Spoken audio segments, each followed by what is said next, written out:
sont les opportunités d'investissement dans le top 10 français? C'est ce qu'on va voir ensemble dans cette vidéo. Pensez à vous abonner à la chaîne, à activer la cloche si ce n'est pas déjà fait. On commence tout de suite avec ce top 10. Je suis allé sur Companies Market Cap et j'ai pris les 10 premières. Donc on a Hermès, LVMH, L'Oréal, Schneider Electric, Total Energy, EssilorLuxottica, Safran, Air Liquide, Sanofi et AXA. Je vous ai préparé une watchlist. Comme d'habitude, on passe en revue les colonnes, symboles de cotation boursière de l'entreprise, nom de l'entreprise, industrie dans laquelle elle opère, capitalisation boursière en dollars, puisqu'on n'a pas en euros dans cet écran, croissance du chiffre d'affaires en rythme annualisé sur 5 ans, valeur d'entreprise sur EBITDA, ratio co-bénéfice, ratio co-free cash flow, ce qui est donc une valorisation par les flux, ratio cours sur actifs tangibles, pour voir s'il y a une décote par rapport aux actifs tangibles. Ici, ce n'est pas le cas dans cette sélection. Le rendement des capitaux investis, qui est plutôt une rentabilité opérationnelle, le rendement des fonds propres, qui est une rentabilité financière, l'endettement et le levier en termes de dette nette sur EBITDA, le rendement de l'actionnaire, le rendement du dividende, le rendement de l'actionnaire qui permet de comparer pour voir s'il y a des dilutions ou rachat d'actions potentiels. Free cash flow vs bénéfice net pour valider le payout ratio, puisque le payout ratio, c'est la proportion de bénéfices qui est versé en dividende, mais le dividende est réellement payé par les free cash flow, donc il faut qu'il y ait une adéquation entre free cash flow et bénéfice net. On commence tout de suite avec l'habitué de la première place qui est Hermès International, évidemment le leader français du luxe. 284 milliards de dollars de market cap, 17% de croissance du chiffre d'affaires en rythme annualisé sur 5 ans. Donc j'ai lu que le luxe était cyclique, pas pour Hermès en tout cas, hein, donc il résiste très bien à ce bas de cycle. On est sur des multiples qui valorisent cela évidemment, donc 38 en VE sur EBITDA c'est très cher, 60 en PE et 67 en price to cash flow. Donc avec ces multiples de flux là, pas le droit à l'erreur, hein. S'il y a une mauvaise publication, ça va sanctionner direct, donc attention. Pas de décote sur actifs tangibles, évidemment. Rendement opérationnel qui est très bon, à 23%, c'est très bien. Cash net sur Hermès, donc il y a du cash au bilan. Après, qu'est-ce qu'ils en font? De temps en temps, ils versent des dividendes exceptionnels. Mais bon, sur les 2 derniers mois, on a, en tout cas, sur le dividende 2025, c'est 1,1%. Donc, c'est pas énorme, mais ça vient du fait que la société est très chèrement valorisée. Il y a un peu de dilution potentielle, hein. Il faut voir si les actions qui sont mises en circulation sont sorties d'autocontrôle ou si elles sont nouvellement créées, ce qui dilue les actionnaires existants. Le payout ratio est très soutenable avec des free cash flow un peu plus bas que les bénéfices nets, mais bon, c'est soutenable. Hermès, un très beau dossier de croissance, évidemment. Maintenant, donc moi je vois il y a 2 optiques, hein. Si c'est pour le court terme, passez votre chemin. On n'investit pas sur Hermès pour le court terme. Si c'est pour le long terme, il n'y a pas de problème. Il faut que ça soit minimum 50 détentions, je pense. Parce qu'avec des multiples aussi élevés, s'il y a une mauvaise publication, le multiple il va très fortement se dégonfler. Vous allez vous prendre rapidement moins 50%. Ça peut arriver sur ce genre de dossier. Donc, il faut supporter la volatilité et il faut s'attendre à garder l'action sur le très long terme. Si vous gardez Hermès pendant 5 ans, à mon avis, vous n'aurez pas de problème et vous allez gagner de l'argent sur ce dossier, mais voilà, il faut être prêt à supporter la volatilité. Le numéro 2 du luxe et du CAC 40, c'est LVMH. On est sur 262 milliards de dollars de market cap, 9,5 en termes de croissance du chiffre d'affaires en rythme annualisé sur 5 ans. Toutefois, les derniers exercices ne sont pas flambants, hein, pour LVMH, donc méfiance. Après, ça offre évidemment des multiples qui sont beaucoup plus bas que l'historique. On est à 11 en VE sur EBITDA, 20 en PE et 18 en price to free cash flow. Vous avez rarement des multiples aussi bas sur LVMH, donc ça reflète le bas de cycle. Est-ce que ce bas de cycle soit éternel? Je ne le pense pas. 13,2% en rendement des capitaux investis, donc bonne rentabilité. On a un peu de dette, mais rien de significatif. C'est 1,1 fois les EBITDA en dette nette, donc c'est très gérable. Vous avez un dividende de 2,9%. Sur LVMH, c'est quand même assez rare d'avoir ce niveau de dividende. 2,7% de rendement d'actionnaire. Donc il y a potentiellement un peu de dilution, il faut regarder. Free cash flow plus élevé que les bénéfices nets, payout ratio en dessous de 50% avec les free cash flow. Donc, à mon avis, donc ça c'est soutenable. Et je pense que ça reste attractif à ce cours-là, LVMH. Contrairement à Hermès, vous avez moins de risques de déconvenus en cas de mauvaise publication parce que les multiples sont déjà très bas. Et ensuite, si le cycle repart, eh bien, il n'y a pas de raison que les multiples ne repartent pas vers le nord et que la société s'apprécie à nouveau. La capitalisation boursière continue à augmenter. Donc moi je pense que LVMH, c'est quand même quelque chose qui se regarde à ce niveau-là, qui se met en watchlist et qui s'analyse de plus en profondeur si vous êtes intéressé par le dossier. Avant de continuer, si jamais vous cherchez des portefeuilles d'investissement passifs et performants, cliquez sur le lien en haut à droite de l'écran. On continue avec le numéro 3 et numéro 1 mondial des cosmétiques, c'est L'Oréal. On est sur 229 milliards de dollars de market cap, 7,8% de croissance du chiffre d'affaires en rythme annualisé sur 5 ans. Donc la croissance, maintenant, structurellement, elle commence à diminuer un petit peu. On est plutôt sur une phase maintenant de société mature qui fait de la croissance externe, plus que de la croissance organique. Bon, les multiples, sanctionne quand même une société qualitative, hein. On a 22 en VO sur EBITDA, 34,5 en PE, 33 en presse free cash flow, c'est cher quand même. Mais vous avez en face de vous une société de qualité, puisque le rendement des capitaux investis à 16,3%, ce qui est bon, et on est quasiment cash net. Enfin, on n'a pas beaucoup de dettes. 0,5 fois les EBITDA en dette nette, c'est pas très lourd, hein. Donc c'est bien pour L'Oréal quand même. Ils ont de la marge de manœuvre pour faire les acquisitions. 1,9% vraiment du dividende. Bon, ben ça, c'est parce que la société est quand même chèrement valorisée, hein, vu qu'on est déjà sur un payout ratio qui est quand même à 56%, hein. Donc même à ce payout ratio, vous n'avez pas un dividende, un rendement du dividende qui est très attractif. Et ça, c'est parce que la société se paye cher. Il y a potentiellement un peu de dilution, il faut vérifier. Le payout ratio, enfin le dividende est soutenable à ce niveau. L'Oréal, c'est même topo que Hermès, à mon avis. Vous pouvez aller dessus, mais il faut conserver l'action sur le long terme, hein, plus de 5 ans, pour éviter, éventuellement supporter des variations du cours assez importantes s'il y a une mauvaise publication. Schneider Electric, on est sur un géant mondial de la thématique de l'électrification. 149 milliards de dollars de market cap, 7% de croissance du chiffre d'affaires en rythme annualisé sur 5 ans. Ça se paye cher, évidemment. 20 en VE sur EBITDA, 34 en PE, 31 après free cash flow. Donc ouais, ça se paye un petit peu cher. La rentabilité est bonne, 11% de rendement des capitaux investis, c'est plutôt pas mal. 1,2 fois l'EBITDA en dette nette. Donc le bilan est pas trop lourd, il y a de la marge de manœuvre pour éventuellement faire des acquisitions. 1,7% de rendement du dividende, 1,4% en rendement actionnaire, avec un payout ratio à 46%, qui est à peu près à ce niveau-là par rapport au free cash flow. Bon, voilà, le rendement du dividende n'est pas exceptionnel, une fois de plus, parce que l'action se paye cher. Donc Schneider Electric, c'est même topo que L'Oréal et Hermès. Si vous rentrez sur ce dossier, il faut s'attendre, il faut le garder pour le long terme, il faut s'attendre à ce qu'il y ait un peu de volatilité s'il y a une mauvaise publication. Total Énergie, tout autre topo sur ce dossier. On est sur le numéro français du pétrole et du gaz.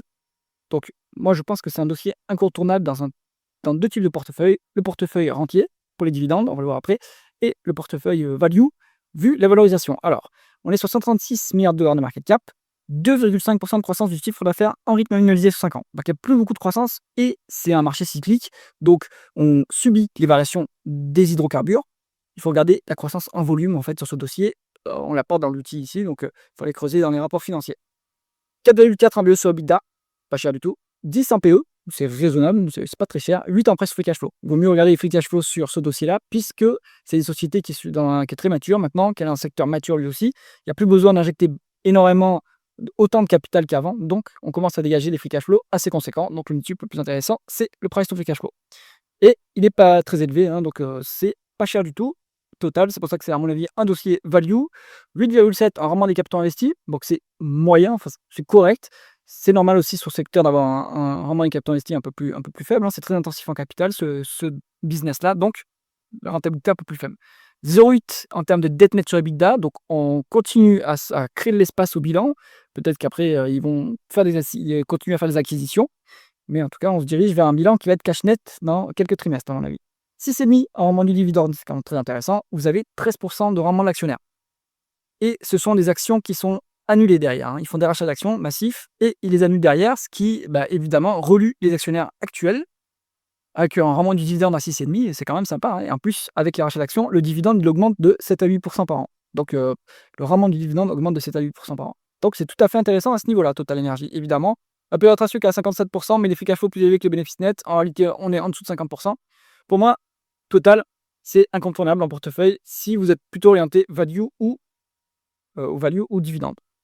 Ensuite, on est sur Safran, le leader des moteurs d'avion. Donc c'est aussi un dossier orienté défense, hein. C'est pour ça qu'il a beaucoup monté. On a 135 milliards de dollars de market cap, 2% de croissance du chiffre d'affaires en rythme annualisé sur 5 ans. Donc il n'y a pas une énorme croissance, hein. Il ne faut pas d'acquisition apparemment, c'est surtout de la croissance organique. 23 en VE sur EBITDA, c'est cher. Et il n'y a pas de PE parce qu'on fait une perte sur les 12 derniers mois, mais c'est une perte comptable puisqu'on a les free cash flow positifs ici. On est à 35 en price free cash flow, c'est quand même très cher, hein. 24 en rendement des capitaux investis, ça c'est très très bonne rentabilité. Bon, le rendement des fonds propres est négatif puisqu'on fait une perte, mais bon, c'est une perte comptable. Cash net sur Safran, donc dossier bilan super solide. 1% en rendement du dividende, c'est pas très intéressant. 1,7 en rendement l'actionnaire. Bon, alors le payout ratio, si on calcule, ça fait 1% ici. Ils versent 1,3 milliard de 1,3 milliard de dividendes. Ils font quasiment 4 milliards de free cash flow, donc ils sont un peu radins en fait. Ils pourraient largement monter leur rémunération d'actionnaire quand même. Moi, je suis plutôt à l'écart de ce dossier, mais pareil, hein, c'est un dossier de croissance. Donc si vous voulez rentrer sur ce dossier, il va falloir le garder très longtemps. Essilor-Luxottica, on est sur le leader mondial des montures et des verres optiques. 127 milliards de dollars de market cap, 9% de croissance du chiffre d'affaires en rythme annualisé sur 5 ans, c'est une très forte croissance. Ça embarque de la croissance externe, hein. On n'est pas sur une croissance organique à ce niveau-là, hein, pour essayer. 21 en VO sur EBITDA, c'est très cher. 52 à PO, c'est très très cher. 36 en price over cash flow. Dossier hyper cher et j'ai jamais compris. Après, peut-être qu'il faut retraiter ce chiffre, hein. Peut-être que ce chiffre n'est pas correct, hein. Il faudrait aller recalculer. Mais le rendement des fonds propres, c'est assez facile à calculer et il est quand même proche du rendement des capitaux investis. Donc, je trouve que Essilor n'est pas une boîte de qualité. En tout cas, si on en croit la rentabilité qui est affichée ici. Parce que le rendement des capitaux investis à 5%, c'est faible, hein. Bien sûr que c'est un intensif en capital, mais c'est pas plus intensif en capital que Total Energy, par exemple. Et pourtant, on a une rentabilité qui est quand même plutôt moyenne, hein. 1,8 en termes de dette nette sur EBITDA, donc il y a un peu de dette. 1,7 en rendement du dividende. Bon, c'est pas très élevé. 1,15 en rendement de l'actionnaire, donc il y a potentiellement aussi un peu de dilution. Free cash flow plus élevé que les bénéfices nets. Payout ratio à 50%, et en réalité plus bas que ça à cause des. Enfin, il y a le free cash flow. Donc bon, le dividende est soutenable, mais il n'est pas très généreux. Moi, Essilor, c'est un dossier que je n'apprécie guère. Maintenant, c'est pareil. C'est un dossier de croissance. Donc, si vous allez dessus, bah, ça va être pour le très long terme. Air Liquide, on est en leader mondial des gaz industriels. On est sur 119 milliards de dollars de market cap, 4,3% de croissance du chiffre d'affaires en rythme annualisé 5 ans. Donc une croissance plutôt molle, hein, sur Air Liquide. Et en plus, je pense qu'il y a de la croissance externe là-dedans. Donc c'est pas percutant comme croissance, on va dire. 17 en VO sur EBITDA, c'est un peu cher. 35 en PO, c'est cher. Et 41 en price to cash flow, c'est multiple un peu élevé pour une boîte qui n'a pas énormément de croissance quand même, hein. On est sur 10,1 en rendement des capitaux investis, ce qui est plutôt correct. 1,4 en termes de dette nette sur EBITDA, donc le bilan est quand même pas trop lourd. 1,9 en rendement du dividende, 1,7 en rendement actionnaire et potentiellement un tout petit peu de dilution. Attention que le payout ratio, il n'est pas à 52%, mais plus proche des 60%, vu qu'on a le free cash flow plus bas que les bénéfices nets. Bon, Air Liquide, il y a beaucoup d'investisseurs particuliers qui sont là-dessus, grâce aux actions gratuites, etc.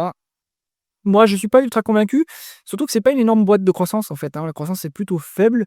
Les multiples sont plutôt élevés pour une croissance aussi faible. Après, la rentabilité est correcte, mais vous n'avez pas un rendement d'actionnaire qui est très très intéressant. Moi, je suis plutôt à l'écart de Air Liquide, là.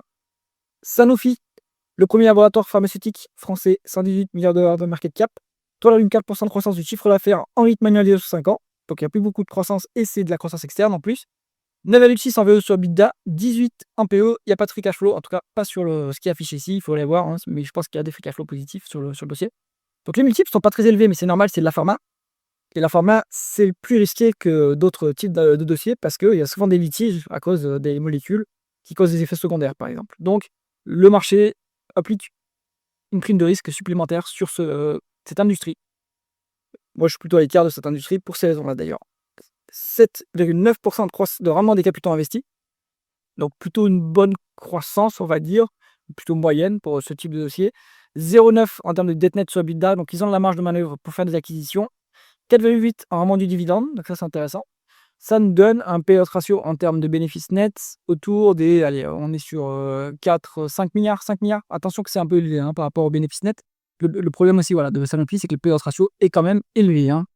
Donc, et en plus, ils sont obligés de faire des acquisitions pour faire la croissance externe, ce qui fait ponctuellement monter la dette. Actuellement, elle est plutôt basse, mais il faut s'attendre à ce qu'ils fassent des acquisitions. Moi, plutôt à l'écart de Sanofi. Enfin, on est sur AXA, 107 milliards de dollars de market cap. Alors, la croissance du chiffre d'affaires, je ne sais pas trop ce que ça veut dire pour une assurance. À mon avis, il y a aussi le fait qu'ils ont changé de périmètre. Ils ont cédé toutes les activités assurance vie, hein, de mémoire. Donc, ça impacte évidemment le chiffre d'affaires. On est à 15 en PE. C'est le multiple de flux pertinent pour les assurances. C'est un peu cher. Pour moi, pour les financières, donc banque assurance, il faut être en dessous de 10. Et il faut avoir une décote sur actifs tangibles parce que comme c'est compliqué à analyser les bilans des assurances et des banques, on applique une décote sur ce que nous dit le management de la valeur de ces actifs pour avoir plus de marge de sécurité. Donc ici, on les a pas, ces marges de sécurité. Vraiment des fonds propres à 2,5, ce qui est plutôt bon pour une assurance. C'est pas extraordinaire, hein. Pour une financière, vu que c'est très leveragé, on va avoir vraiment des fonds propres qui quand même à 15%. Bon, 10% c'est le strict minimum. 15%, ça commence à être mieux. Là, bon, entre les deux, c'est pas exceptionnel non plus. 5,2% vraiment du dividende avec un peu de rachat d'actions pour annulation. Il faut vérifier s'ils annulent leurs actions. Et un payout ratio à 60%, ce qui est soutenable à ce niveau. Bon, plutôt à l'écart de mon côté, pareil, d'AXA. Maintenant, si vous investissez dans les financières, ça peut être intéressant pour un portefeuille orienté dividende. Alors, par ce top 10, quel dossier je garderai en priorité? Donc, vous avez libre pour tous les profils. Si vous faites de la value / du dividende, Total Energy. toujours. Ça reste très décoté. Et pourtant, vous avez une énorme rentabilité de l'actionnaire. Si vous faites de la croissance, moi je penserais en pole position pour les dossiers de croissance LVMH. Oui, il y a plus de croissance ces derniers temps, mais ça va revenir, c'est cyclique. Vous avez rarement des multiples aussi bas sur LVMH. Donc, en numéro 1 LVMH. Ensuite, plus risqué, ou alors avec une détention plus long terme à prévoir, Hermès, L'Oréal et Schneider, ça se regarde. Safran, je suis un peu moins convaincu. Essilor, encore moins. Air Liquide, il n'y a pas assez de croissance. Sanofi, AXA, je suis plutôt structurellement à l'écart de ces industries qui sont plus dangereuses que les autres. J'espère que cette analyse vous a intéressé. Si c'est le cas, mettez un pouce vers le haut et pensez à vous abonner à la chaîne. À bientôt.